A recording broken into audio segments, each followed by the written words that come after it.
my dad had called me, and I thought he was outside working like he normally is. And so he's usually kind of out of breath and, because he's running around, doing something in the yard.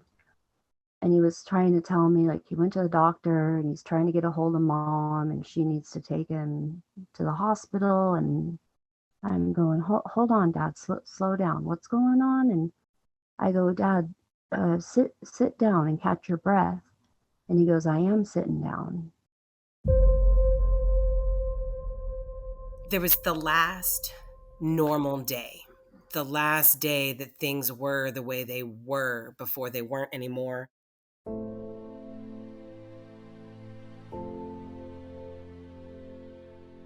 We kind of all rushed out of the house and said a quick goodbye. And, little did I know that would be the last time I hugged my mom. He yells and tells me he's getting ready to go. He said, I'm okay. Just stay here. I'll be home in a few hours. We tell him bye and he leaves. And that was the last time we ever saw him.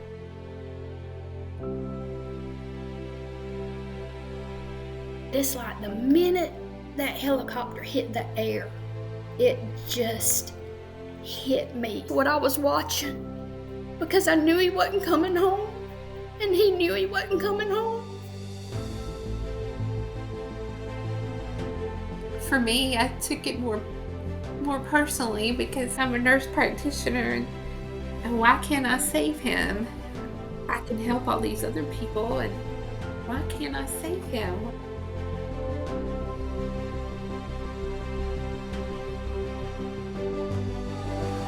They're telling us that it was time, we needed to make a decision, we need to go ahead and just take him off the ventilator. And I was like, how do we know?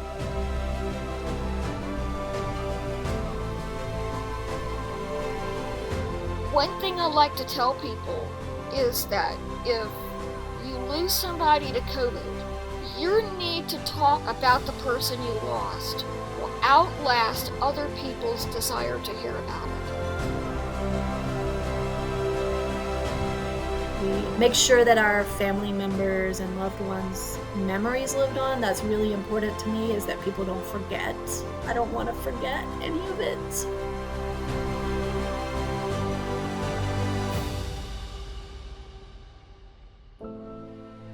So talk about them.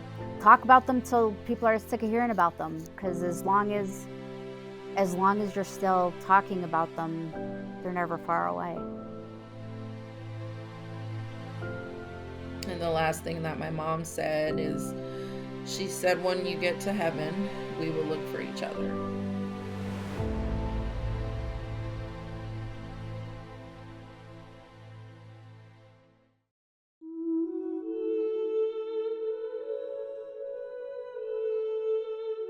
Hello everyone, you're listening to For Those We Lost. I'm your host, Jennifer Sullivan. Thank you for being here. If you've lost a loved one to COVID and would like to share your story on the show, please send me an email. My email address is forthosewelostpodcast@gmail.com, or go to the website forthosewelostpodcast.com and click on the contact button and you can reach me that way as well. Also, if you'd like to help support the show, you can do that at buymeacoffee.com/forthosewelost. The link is in the show notes. All right, let's get started. Today I'll be talking to Mandy in Oregon. Mandy lost her dad, Brad Shroyer, on August 15th, 2020. Her dad brought his tablet, his phone, and chargers to the hospital with him, and a wonderful nurse named Robbie at the hospital helped keep everything charged and online. Because of this, Mandy and her mom were able to be on video camera with her dad 24 hours a day for the entire length of his hospital stay. For context, we recorded this episode on July 6th, 2022. And this episode is out on November 23rd, 2022. So you can tell how many stories I have in the backlog. And I have many, many more stories to come. Mandy struggled with the weight of her grief and anger after her dad died, and she talks about creating a logo to help channel her healing and how compassion helped her let go of her anger. Her logo is Grief in Motion, And one of the things she does is post every day on some online groups to give support and comfort to people suffering from a COVID loss. She mentions the Rami's Heart COVID-19 Memorial, the In America Flags installation, and the Facebook COVID Loss Support Group for family and friends. Those links are in the show notes. Finally, Mandy mentions a newspaper article published in the Roseburg, Oregon newspaper. That article is behind a paywall, but if I can find a public link to it, that will be in the show notes too. And with that, I'd like to welcome Mandy to the show. Thank you for being here. Hi, thanks for having me. Yeah, so I'm excited. You live in Oregon. I do. And I live in Oregon. Yeah. And we're talking today about your dad, and he lived in Oklahoma. Yeah, he lived in Thackerville, Oklahoma. Okay. And I know when we talked on the phone, he was in the hospital in Texas. So he lives really close to the Texas border, he and your mom. Yeah, they lived about a mile from the border. Oh, wow. That's so close. Yeah. Yeah, he was at the Texoma Medical Center hospital out there, which was excellent. He got really good care out there. Good. So where I like to start is March of 2020. Your dad passed away on August 15th, 2020. Yes, he did. Yeah. So if you could just tell me about how you heard about COVID, what happened where you live, and then how your family lived far away, but you know what they were doing and when they heard about it, any changes that they made. So in March of 2020, my mom called me actually and just said, have you seen the news? Have you seen this virus thing that's going on? Because she knew that I didn't really watch the news very much. And of course, I hadn't seen it. And I, excuse me, honestly just kind of blew it off as though what's the media kind of hyping about now? And honestly, didn't really pay much attention to it. And very shortly thereafter, my husband, who is a pharmacist, said the same thing to me. And he was very, very concerned. And my husband, who is very laid back person and does not get concerned over anything, that's honestly what kind of alerted me. And he was getting pretty excited over trying to explain to me kind of on a molecular level of what this COVID virus does and how it works. And when he was trying to explain all of that to me, I knew this was something pretty dangerous that I needed to really start paying attention to. So I did. And fortunately for us in our home, I was already homeschooling my kids. I have 2 kids. So it didn't change much in the way of school for us. We just didn't meet up with our homeschooling group. And I have Crohn's disease, and I'm on medication that compromises my immune system. So the only real change that I had to make was I just I picked up my groceries where they bring them out to the car and wore the N95 mask. And I just literally did not leave the house for any reason. And my husband, with his knowledge, took every precaution that he possibly could when he came home, washed his hands, changed his clothes, everything. My parents, on the other hand, my dad, he was retired, and my parents live on 5 acres out in Oklahoma, and my dad kept very busy outside. They had a couple of cows and chickens, and he was always outside building something, taking care of the chickens, taking care of the acreage. And he had some health problems himself, but for the health problems he had, he was pretty active. And my mom worked at the casino, that huge casino. And for them, they, just like most people, I think, did what they could do. She was required to wear a mask at work, but in a casino, you're around so many people. And she said that when she would get home, she would change her clothes right away and wash her hands. And when they would go grocery shopping, they would go together and wear a mask. Any packages that they got delivered, my dad would let sit out in the sun for 48 hours. My dad was keeping up with news on the virus very closely. He was pretty afraid of it. And him and I, we had such an open line of communication. Him and I could really, nothing was off topic. We could talk about anything. And him and I had the conversation of if he got COVID or I got COVID, of how it would affect us differently. I think we were more scared than other members of our family because of our health issues. So he just kind of said, if I get this, I don't think I could survive it.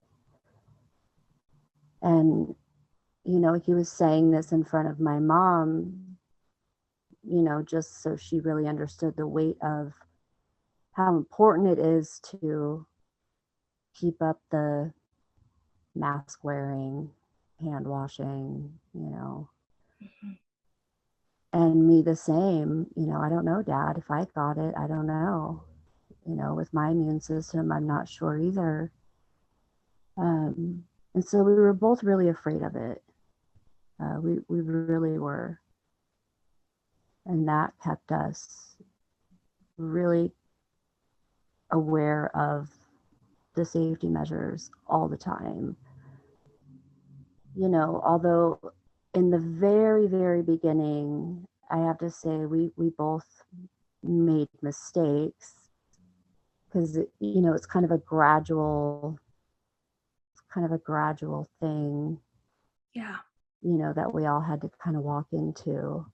But yeah, once it really, I think once we got into that quarantine and really started seeing it, I think it really became pretty terrifying for us. Yeah.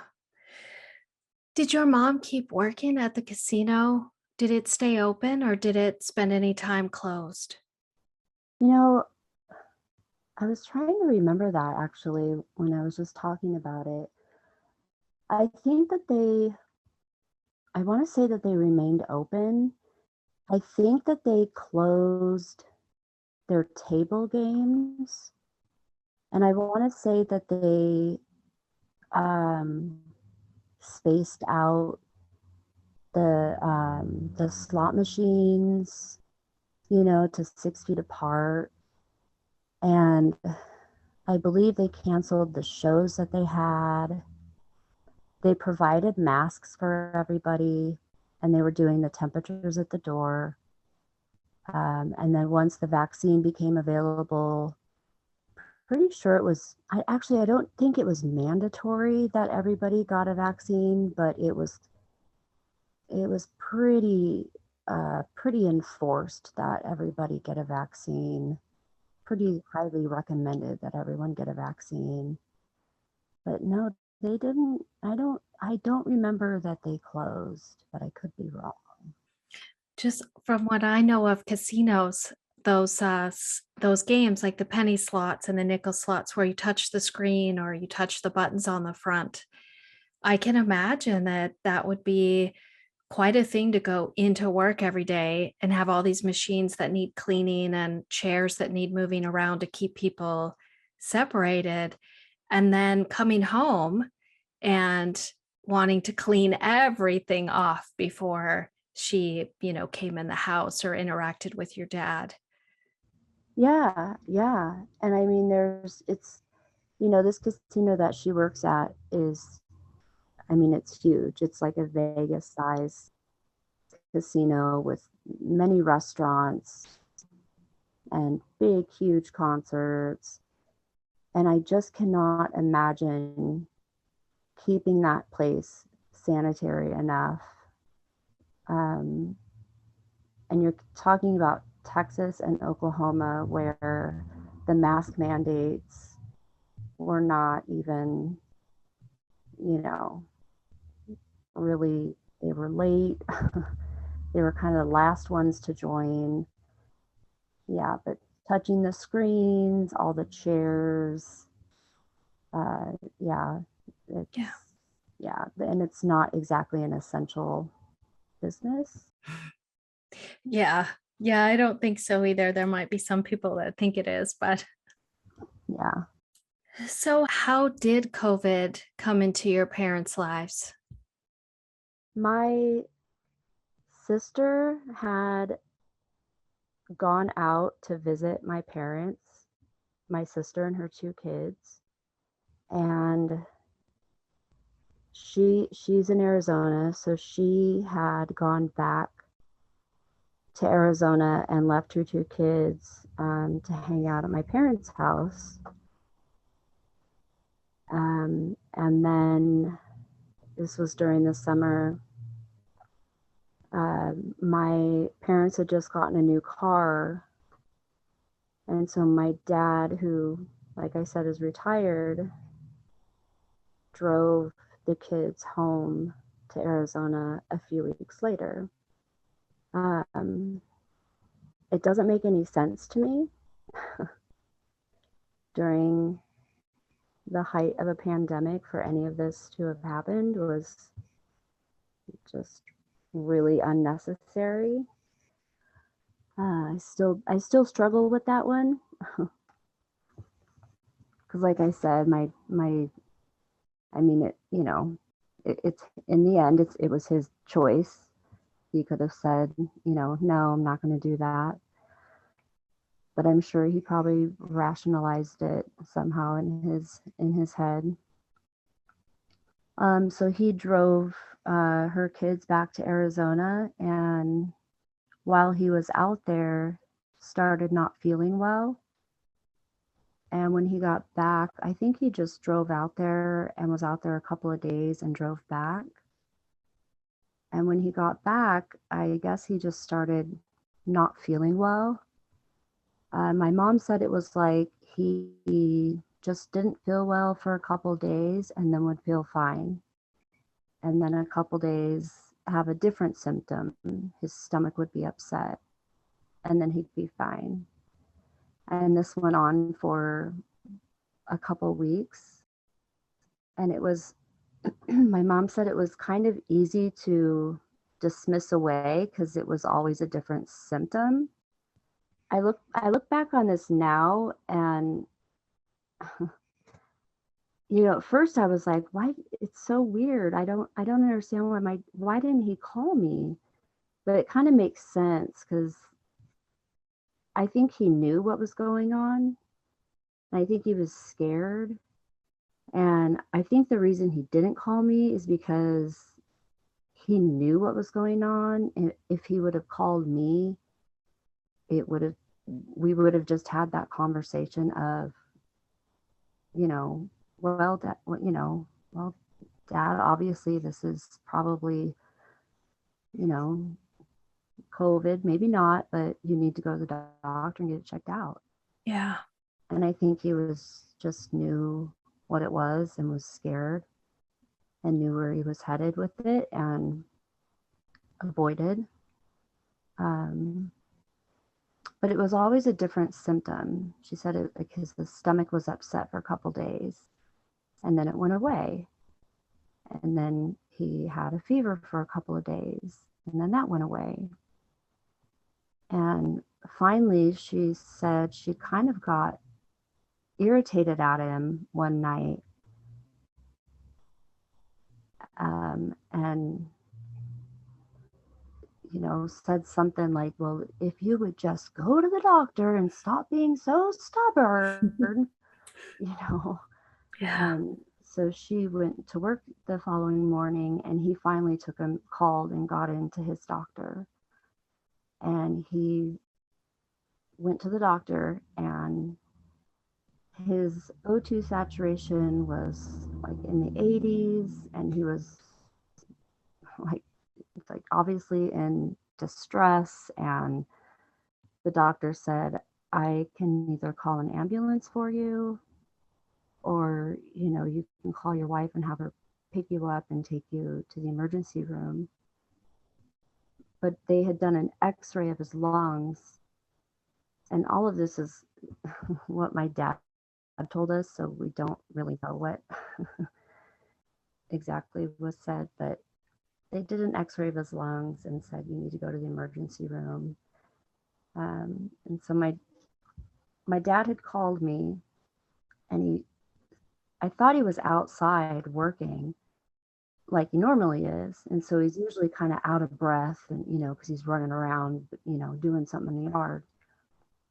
And he was trying to tell me, like, he went to the doctor and he's trying to get a hold of mom, and she needs to take him to the hospital. And I'm going, hold on, Dad, slow down. What's going on? And I go, Dad, sit down and catch your breath. And he goes, I am sitting down. Oh. And that's when I just went, oh, wow, okay. I go, okay, let me get a hold of mom at work. And so I hung up with him, called my mom, and said, Dad needs to go to the emergency room. He's struggling to breathe. You need to leave work right now and go pick him up and take him to the Texoma Medical Center, which is, I think, 45 minutes to an hour or so from their house. And so she said, okay, I'm leaving right now. And so I called my dad back and was trying to get some more information from him and trying to keep him calm. And he said, I went to the doctor and they did an x-ray of my lungs, and well, And I said, well, no, Dad, I don't know unless you tell me. And he goes, well, you know. And for some reason, it's so weird. I never once thought of COVID, and it still baffles me. And I really don't know. I think because he said a spot on my lung, which I think what they saw actually was the COVID. There's, which later we saw in the ICU, there's the light and the dark shading that you see in the lungs. And that's what he was talking about. But he was saying a spot on my lung. And I kept thinking about that, going, well, did they find a tumor or something? So for some reason, my mind just, I never even thought of COVID. And I was home with the kids and, of course, going stir crazy like everyone. Mm-hmm. And I had decided that day to take them to a park that's close to our huge field. So I knew that we could be away from everybody. And so I told my dad, I said, make sure to take your phone and take your iPad and take your chargers with you.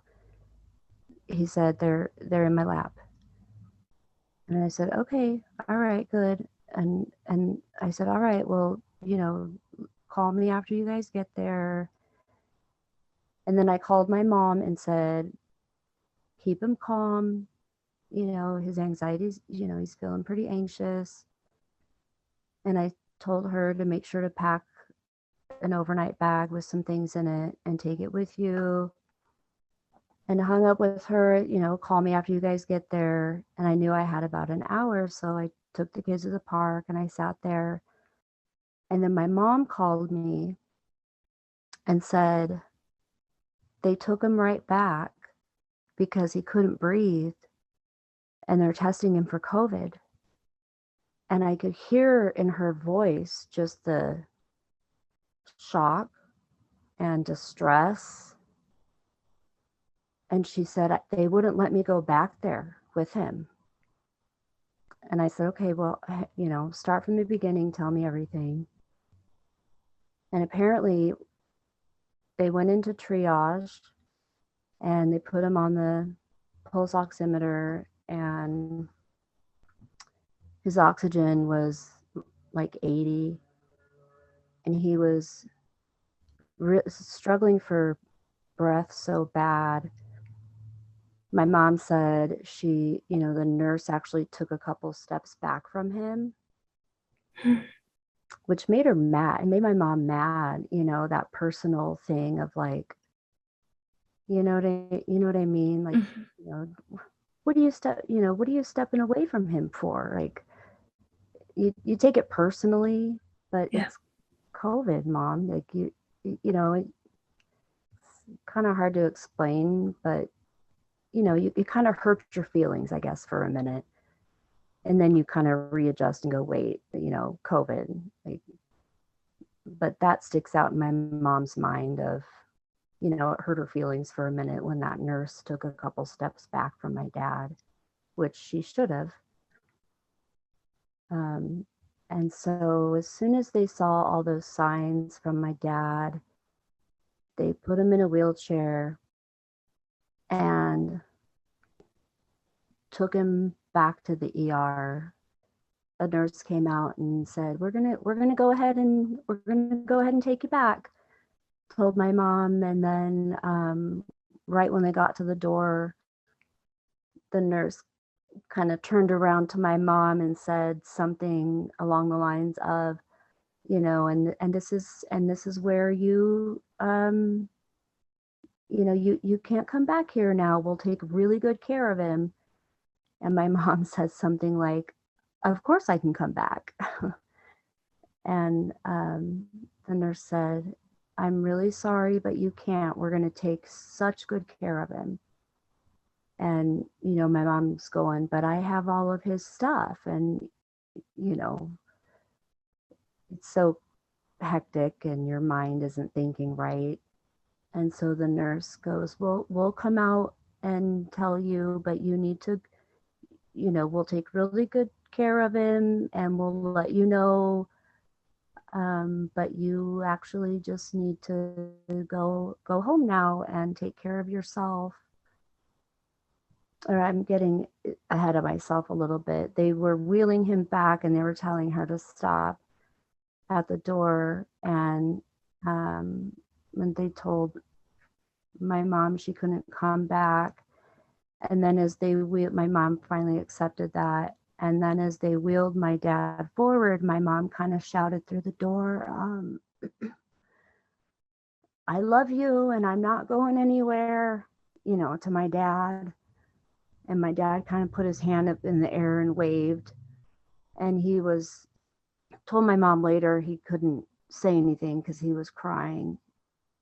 And so they got him back in the ER and tested him right away. It came back positive, and they threw a sheet over him in the wheelchair, over his entire body, the wheelchair, everything. Put him in the elevator and took him up to the ICU that had been turned into the COVID unit. But they came out, that same nurse came out and told my mom, he's positive for COVID and you actually need to go home now because he's positive for COVID. And so now you need to go home and go get tested. And, you need to go take care of yourself now. And we'll take really good care of him, but like, you need to go. Yeah. Oh. Yeah, it's like really intense, those first, the being in the ER was really just a lot. It was just a lot to take in. I think my dad knew. My mom was kind of dumbstruck, I think. My mom called me and I was at the park with my kids and said, Mandy, he has COVID and I don't know what to do. And I said, well, where are you? She said, I'm standing in the parking lot of the hospital. And she's just crying. She's just going, I don't know what to do. And I said, well, Mom, you just need to get in your, once you are able to kind of calm yourself down, you need to get in your truck and go home because you need to be tested. And, I said, they'll take care of him. And he's got his phone and everything. So we'll video chat him soon. But, you need to kind of get it together here. It's like cry it out, cry it out for give yourself a few minutes to cry it out, and then you need to like kind of, I mean, not to sound harsh, but you kind of get it together and then drive home, and then we've got to figure it out. Yeah. But yeah, we kind of knew, or I knew at least, that we had a long road. So when was your dad admitted into the hospital? July 31st. Okay. Do you know what happened and how it went for him? And I know that when we spoke on the phone, you all had a video where you were on video with him. Was your mom ever allowed to go into the hospital?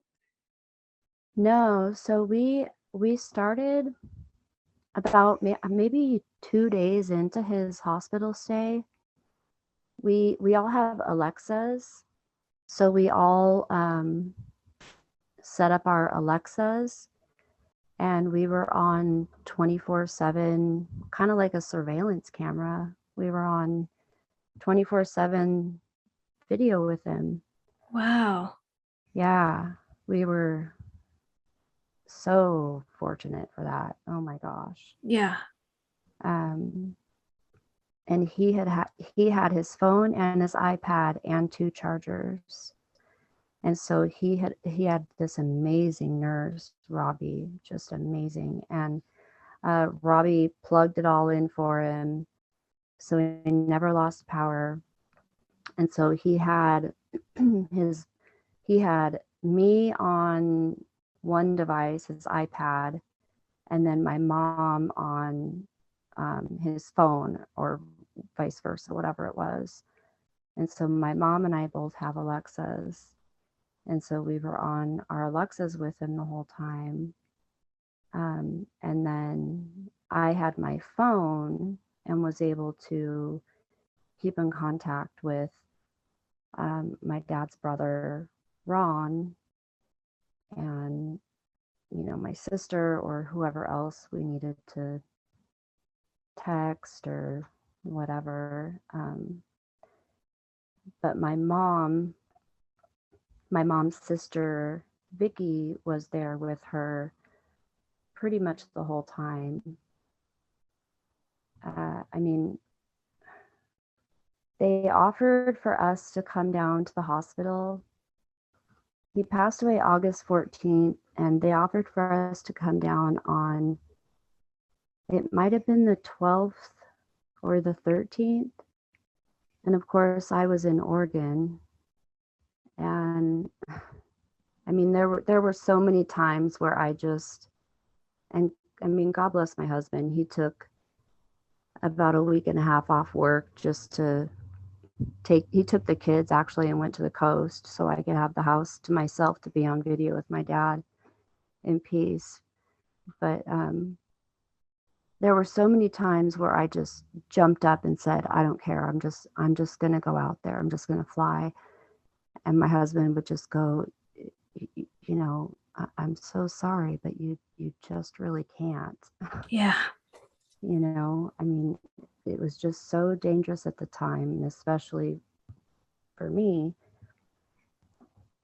And so they did offer it to us, and I couldn't make it there in time. And it was just too dangerous. And so I told my mom, if you want to go there, you can. And she said, I just don't think we should. I mean, it's such a horrible, horrible feeling to look at your dad, husband on a, I mean, thank God he didn't know that we had the option and was turning it down. But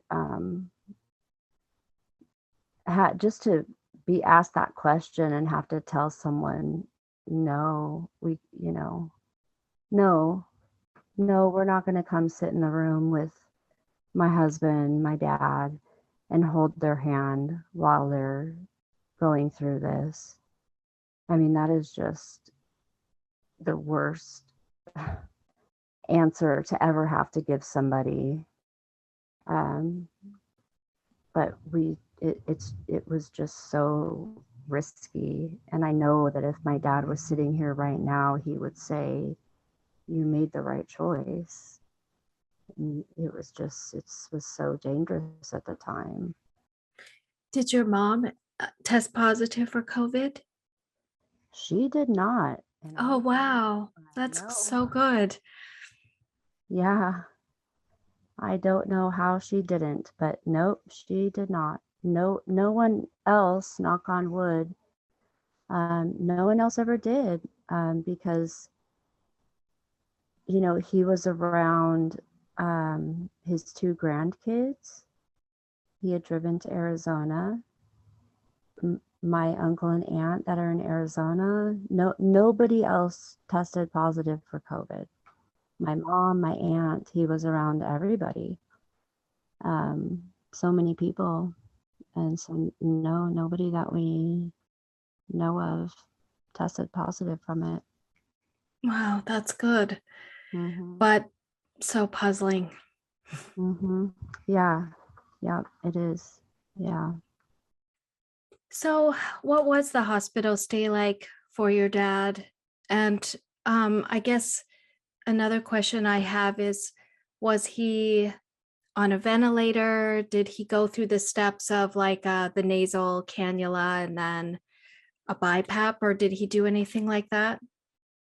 Yeah, when he first went in, he was on when he first went in, he was on a nasal cannula, and his O2 saturation was 89%, but they changed it to a mask that very first day on the July 31st, and they started him on steroids and an antibiotic, I think in the ER, and then he went on to a pressured nasal cannula, which I believe is the one that pushes air even when you breathe out.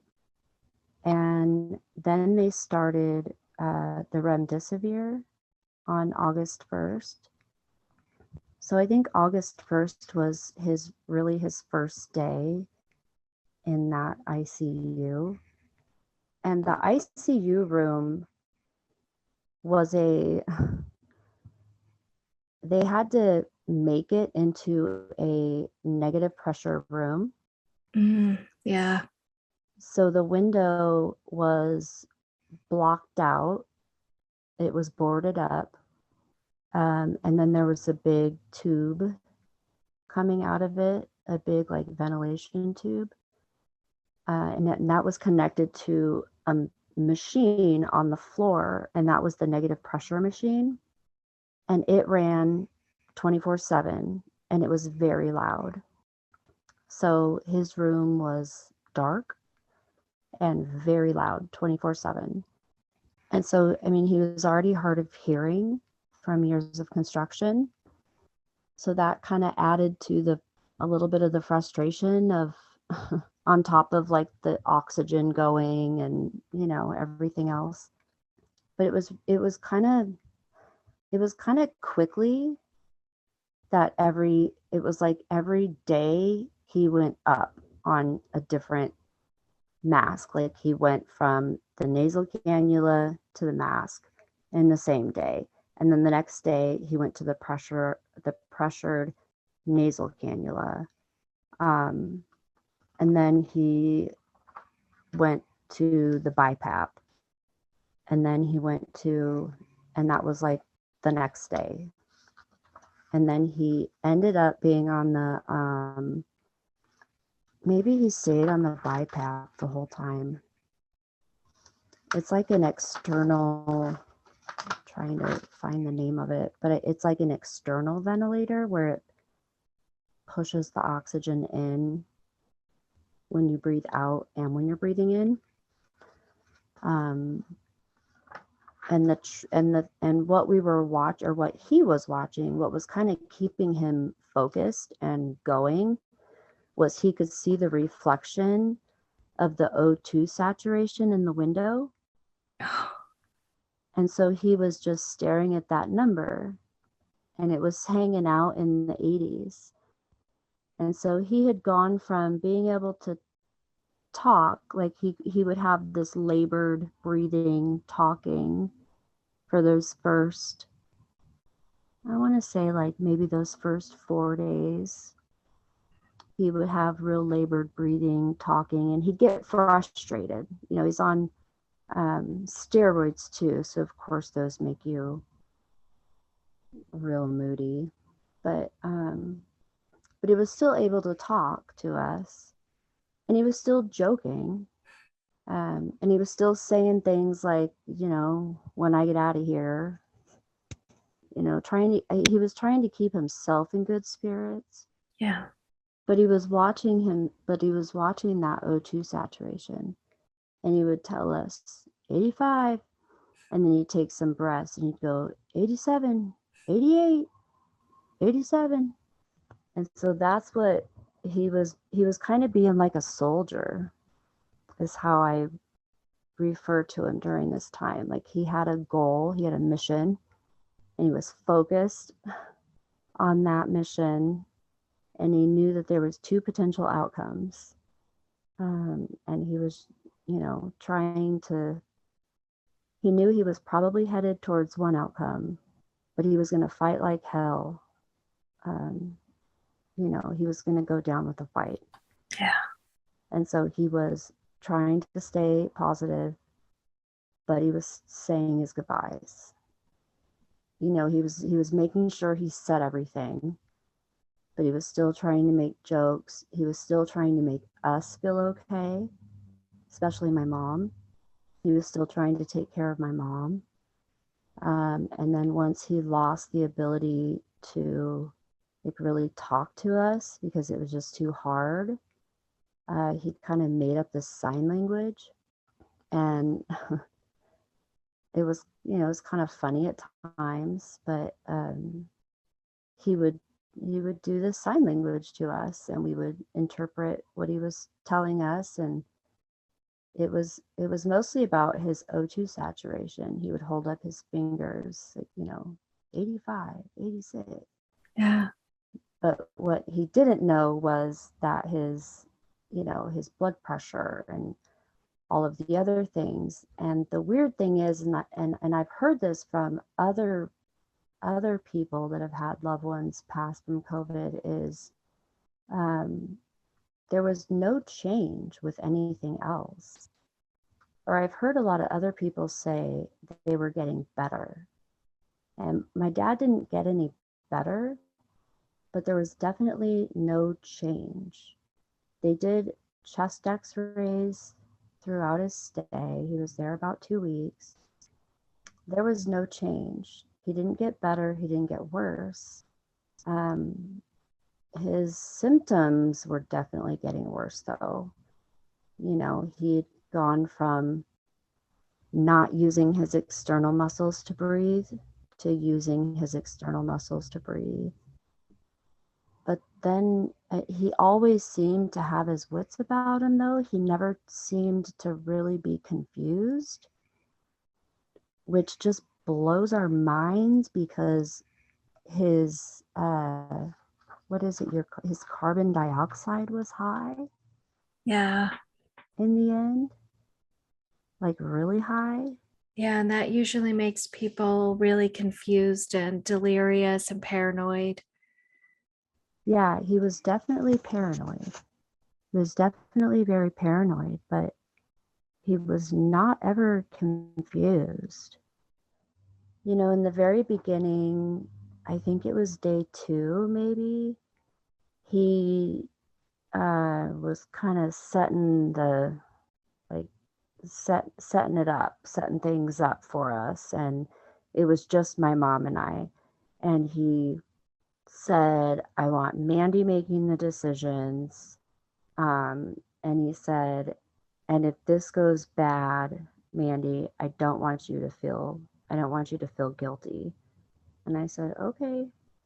And I'm so grateful that Yeah. he said that, you know, because what a weight to bear. I mean, all the decisions that you have to make during that time towards the end, you know, he did not want to be put on a ventilator. Absolutely did not want to be put on a ventilator. And from my mom, he kept asking her to smile. And she would, like, they were married like 40. I'm sorry, Mom, I'm going to get this wrong. They were married like 45 years or something. Wow. But he kept asking her to smile, and she would put her hair up in a clip or something, and he'd look at her and like shake his head no and like point to her hair, and she'd go, oh, I had to put my hair down. Like he just wanted to look at her. Yeah. He just wanted to look at his beautiful wife, and he just wanted to see his wife, and he just wanted to see her sitting there smiling. And the couple times that she did cry, he couldn't handle it. He would just look at her and like kind of up his finger and shake his finger like, no, no, no. You know, like, no, I can't, don't be doing that. He wanted just to look at her with a smile. And for me, it was more about communication. I communicated a lot with the nurses for him. He wanted to know a lot of, well, he wanted to kind of know what was going on, but he couldn't really understand what was going on. Yeah. It was too much information. It was too much information for him to take in, and I think it was too scary for him to take in that much information. It was overwhelming for him. Yeah. So I would just say things like, I got you, Dad. You know, you're doing really good. Um, and then at one point, I just said, I would say over and over throughout the day, I got you, Dad. No vent today. And that would comfort him. And so that was kind of our standard every day of, he just needed that reassurance, because that was his, I realized that that was his end all, was the ventilator. Yeah.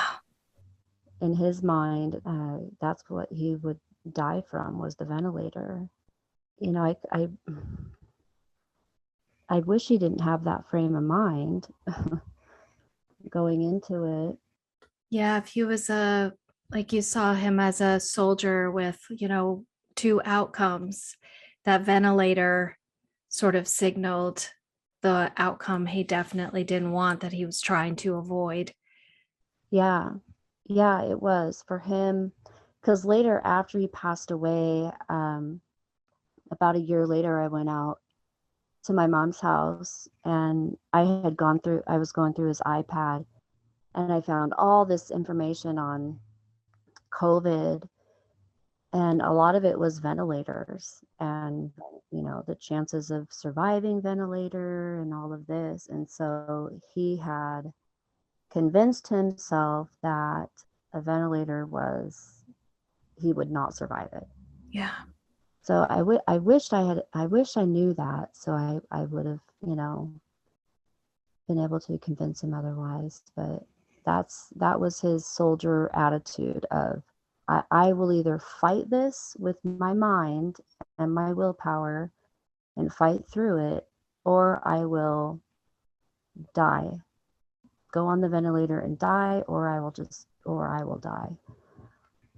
And so every day that kind of became our thing of, I got you, Dad, you're good, no vent today. And that would give him some relief from his anxiety.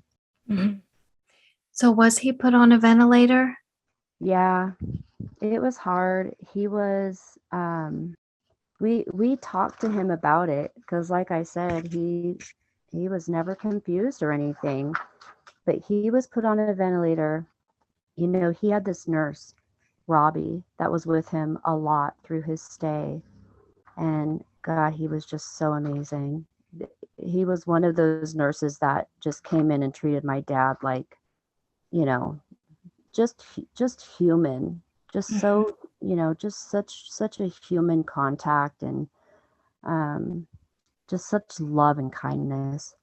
So he, all of a sudden, his uh, blood pressure was like 80/60. Wow. Yeah, and I remember because nothing else. They kept telling us his kidneys are good, his heart is good, everything else looks good. His lungs are full of COVID, but everything else looks good. I'm trying to find it, but it was all of a sudden his blood pressure was 80/60, and his heart was really fighting. His heart rate was really high. And I remember my dad saying he was cold, and that was alarming. Um, and his nurse, Robbie, came in the room and stayed in the room and was just standing there watching the monitors. And Robbie picked up the iPad and kind of walked away into a corner of the room and said, hey, Mandy, how soon can you get out here? And I said, Robbie, I'm in Oregon, and I'm immunocompromised. And he said, oh, okay, that's all right. And so that's when it started. And that's when the conversation started of ventilator, because he was either going to go into heart failure or be put on a ventilator. And so, of course, doctors calling and all this. And so we had to tell my dad because it was his choice. And so Robbie tried to tell him what was going on with his heart rate and all this. And he started the conversation with my dad by asking him, who's the president? What year is it? To get those, are you confused questions? Are you alert and oriented questions? So he asked my dad those questions and he answered them. And then he kind of looked at him like, what the heck? Like, why are you asking me these? And so Robbie kind of laughed and he's like, oh, just, humor me. And so then Robbie went into his thing about, his heart and his blood pressure and all this. And I could tell my dad wasn't like truly comprehending the details of what he was saying, but he knew something was wrong. Mm-hmm. So my dad looked over at his iPad at me and said, Mandy, am I dying? And I looked at my dad and I said, yeah, Dad, I think that you are, unless you want to go on a ventilator. That's what Robbie's trying to explain to you. It might be time to go on a ventilator. And it's also kind of confusing from there. But, I remember my dad asked Robbie a question and he couldn't hear him. So Robbie kind of bent down to lean into so he could hear him. And my dad looked Robbie in the eyes and said, if I was your dad, what would you tell your dad to do? And Robbie just kind of like dropped his head for a second. And then he looked back up at my dad in the eyes and he said, I would tell my dad to fight like hell. And my dad goes, that's what I'm going to do. And so he said, no ventilator. And we went, okay. Because he was fighting so hard. And that's actually something that his pulmonologist had said to us days earlier. She had said to us, I'm keeping him off of the ventilator because he is fighting so hard. And she said, I just love your dad. I just love your whole family. And he's just fighting so hard. And she said, that's really the only reason I'm keeping him off of the ventilator. And so I can't remember how long that lasted, but like a decision had to be made because he was either going to code. He was going to code. So we had to continue the conversation of what are we going to do, or what do we want them to do when he codes, because it's coming. Mhm. And so my mom and I spoke, and so I had to explain to her about what comfort care was, what the DNR was. So my dad wanted to be a DNR, so he signed all the paperwork to be a DNR. And then I don't know if it was even 10 minutes later that that same doctor called my mom and said, you know, he's been fighting so hard. Why are we not going to fight for him by putting him on a ventilator? And so then that kind of changed my mom's mind, and we spoke to my dad about it, and he agreed. You know, we didn't want to force it on him because he was really adamantly did not want to go on a ventilator. But we spoke to him about it, and we said that, you know, the ventilator gives you a fighting chance or nothing. Yeah. And so he finally agreed to it. But you know, throughout his hospital stay, to finish the ventilator, he was only on it for like 12 hours. Oh. We, you know, of course we're on video, and, you know, I'm trying to tell him, you know, Dad, this does not mean that this is the end. This is just going to give your lungs a break. They need a break. Your heart is working too hard. And he just wouldn't buy any of it. Like he just was not. He was like, yeah, he wasn't going to buy any of it. So he was telling us goodbye. He would put his hands up in a heart shape, just I love yous over and over. Tell your mom to remarry. Oh. I just kind of rolled my eyes at him and said, yeah, right. He smiled. I'll see you in heaven. That's what he kept saying over and over in sign language. He would touch his eyes and then point to us and then, you know, point up towards the sky. It was just see you in heaven. And then the one thing that we did that I was so happy we did was we called his brother and put him on speakerphone. And my dad could hear him, and he said things to my dad that only a brother could, you know, just because they are the only two left that they have of their family. My dad and his brother Ron, they're the only two that they have. Mm-hmm. So he said things to my dad that made my dad feel so proud. You know, of course, the I love yous, and, you know, you've been, you know, such a wonderful brother. And he told my dad, you know, you're one hell of a carpenter, you know, one hell of a carpenter. And my dad raised his fist up in the air and gave a fist pump in the air like, hell yeah. And that was just the most amazing thing that my uncle did for my dad.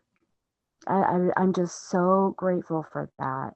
Here, my dad is passing away, and he's just fist pumping in the air of, hell yeah. And he's just so grateful for that. So they put him on the ventilator, and I want to say it was only about 12 hours later that they called us and said, he's in a downward spiral.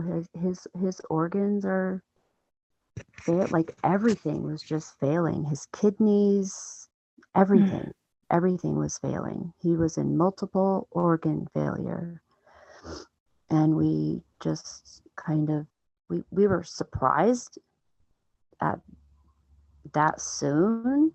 Yeah. I mean, still hoping that hopefully it would just give him a little bit of a break, and he was fighting so hard, like hopefully it would, you hold out hope.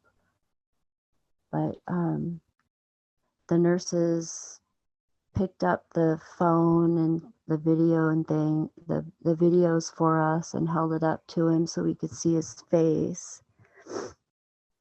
They had turned everything off. We had all agreed that it was just time to turn it all off after a while, after discussing everything.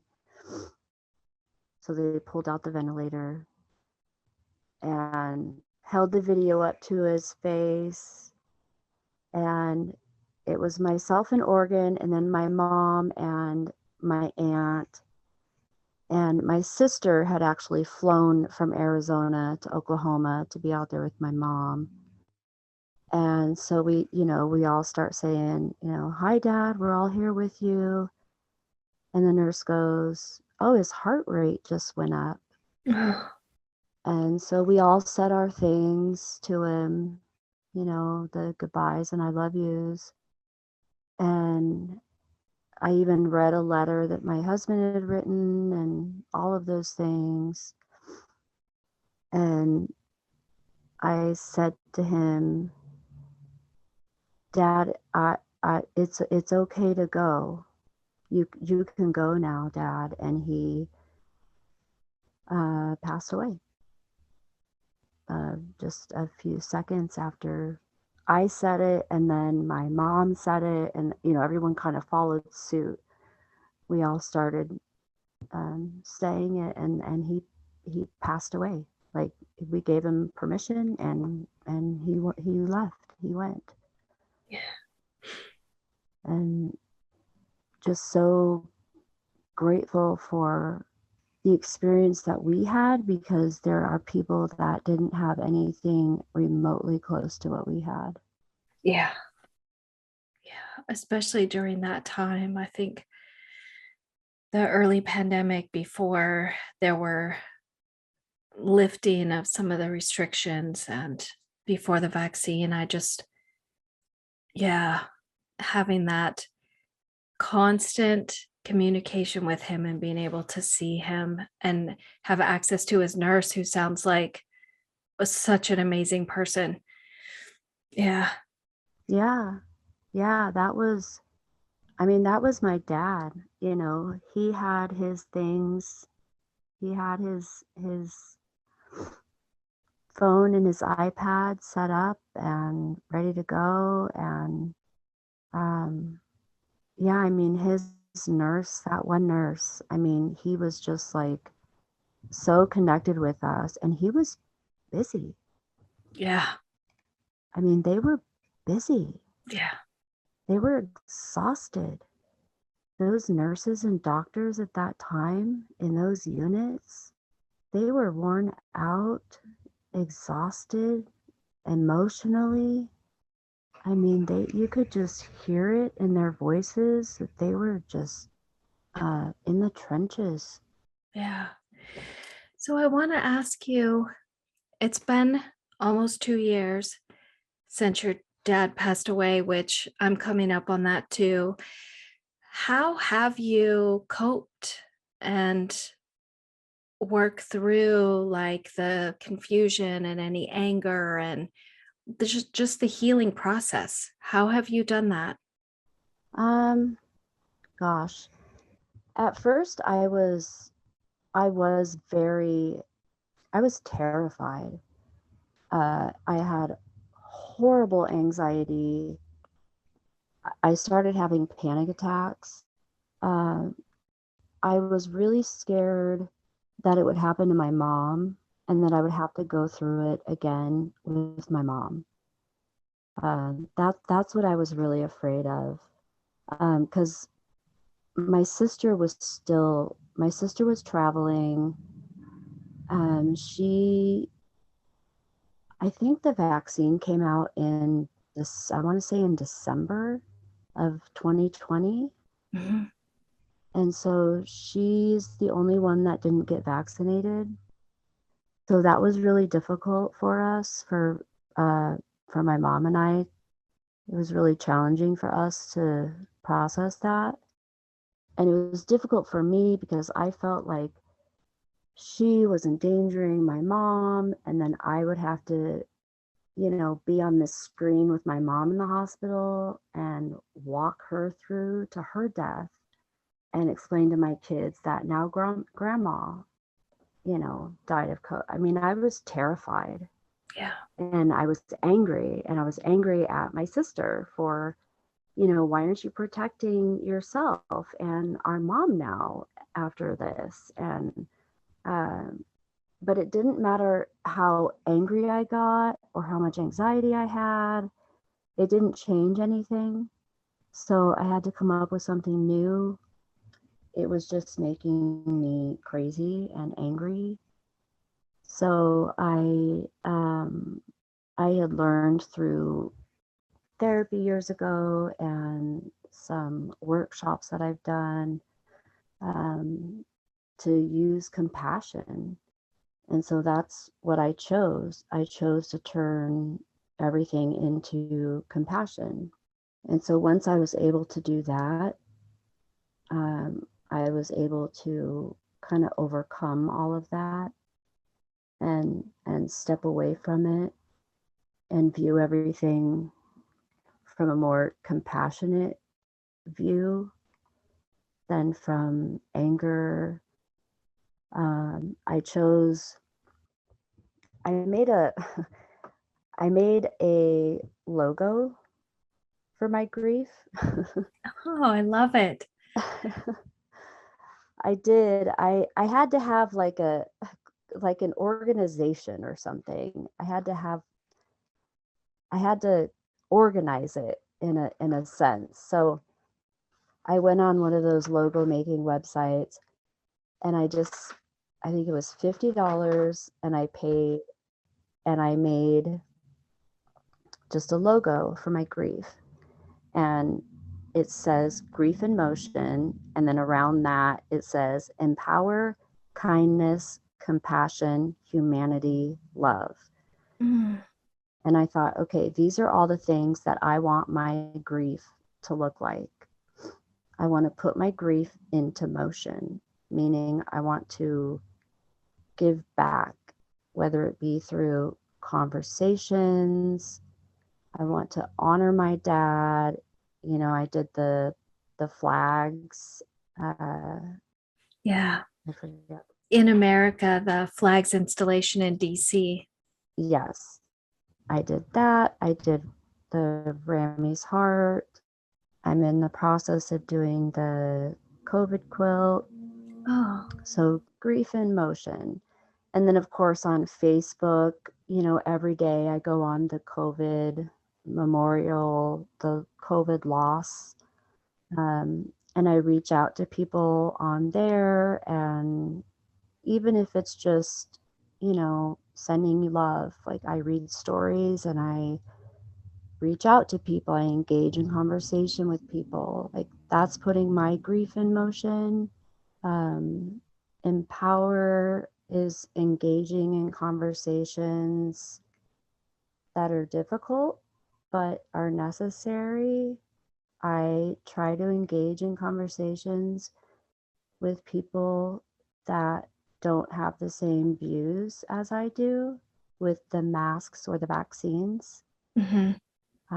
But I do it through a way of where I'm not judging, I'm not trying to change your view, I'm not trying to persuade you. I'm just going to tell you my story, because I'm pretty sure that I've seen, how bad COVID can be. Yeah. So here's what it can look like.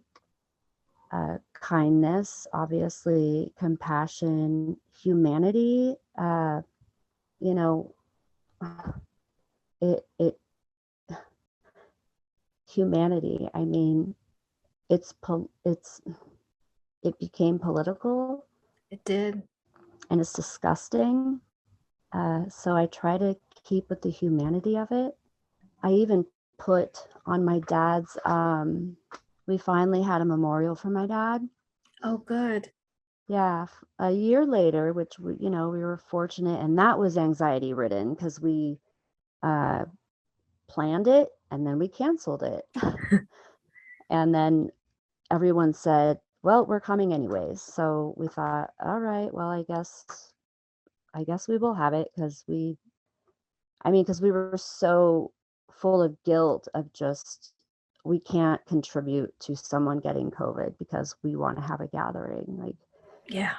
So we canceled it, but everyone responded with, "Well, you can cancel it, but we're still coming."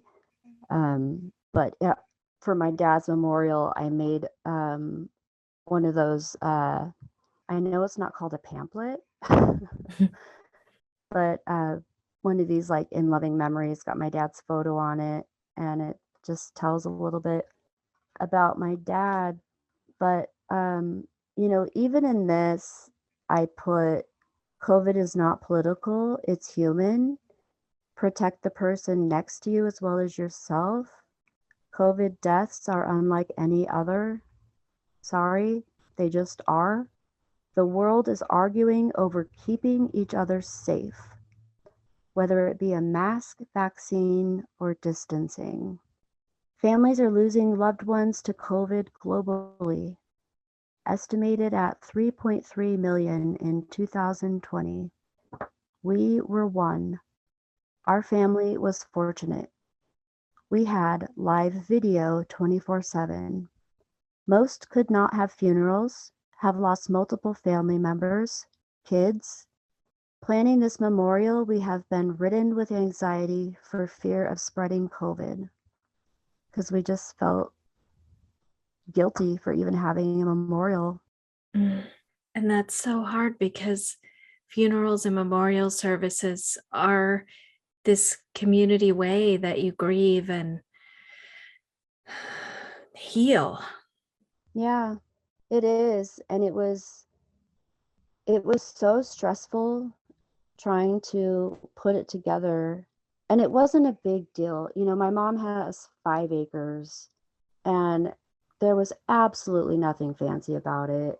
We barbecued on her property. We put a picture of him and his urn outside. My mom's friend, God bless her, brought a bunch of tables and chairs and cooked the food. I mean, it was as low key as it could get. And so we weren't stressed about anything like that.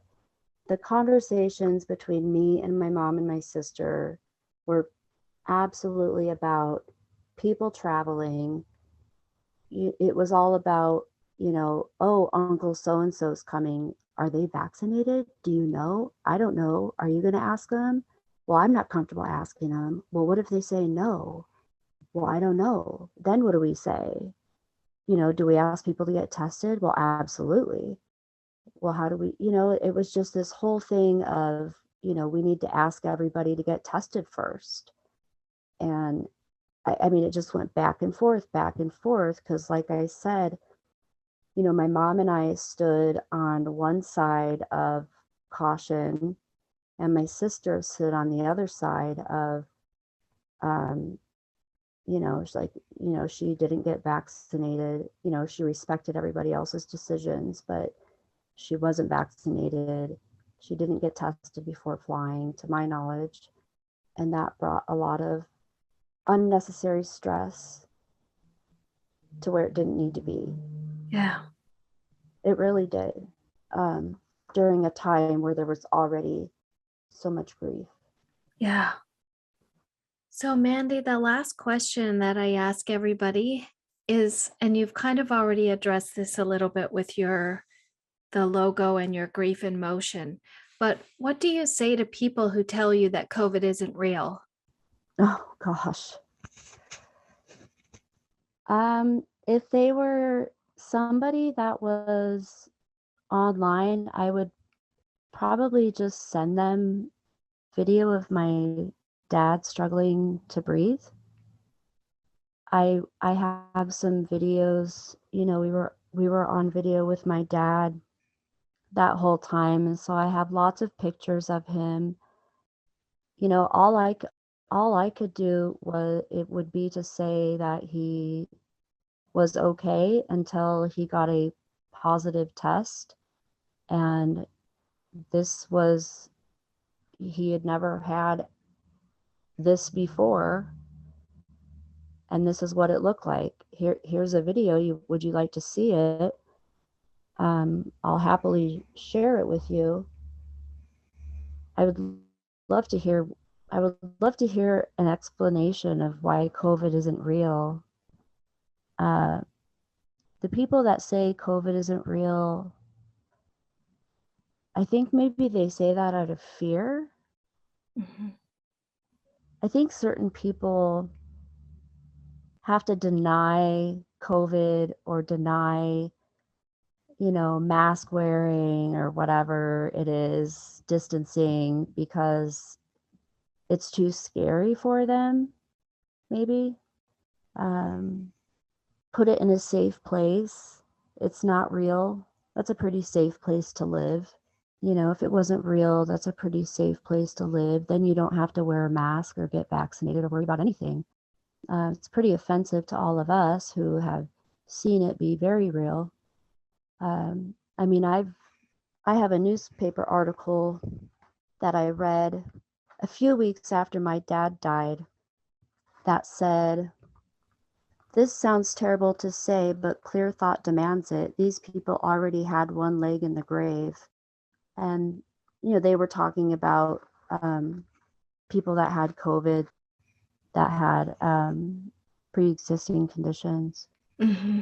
So the hate, the meanness, we've seen it since the very beginning. Yeah. This was a little newspaper, The Beacon, in Roseburg, Oregon. And I saw that about 3 weeks after my dad died. And the people that say those things, in the beginning, right after my dad died, my knee-jerk reaction in the very, very, very beginning is as awful to say is, in a sense, you want them to experience it. Mm-hmm.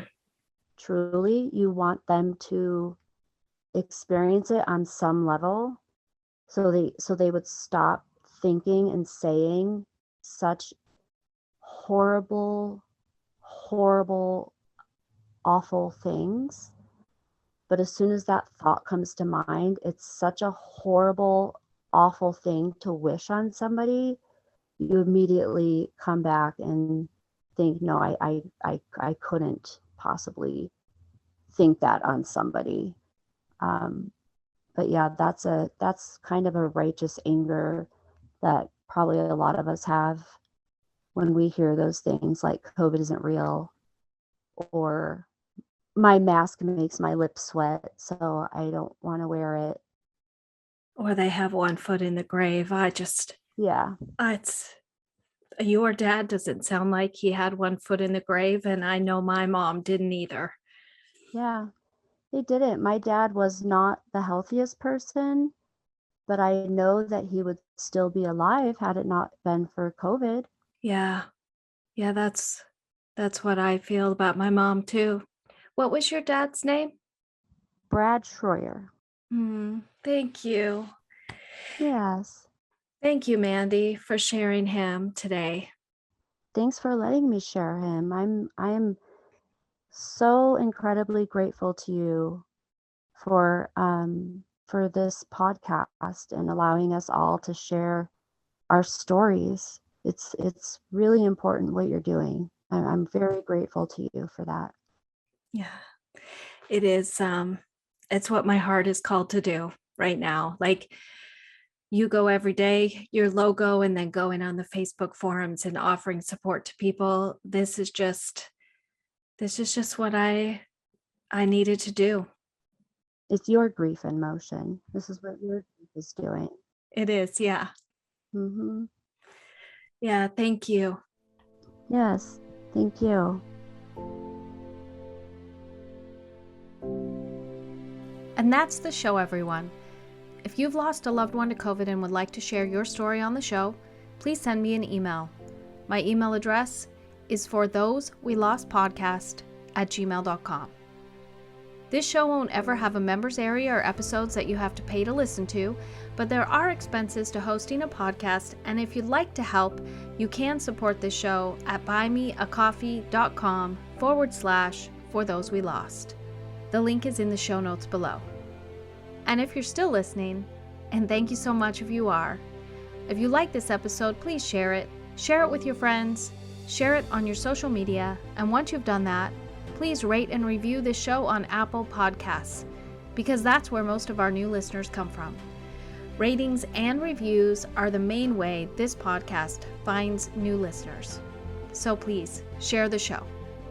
Until next time.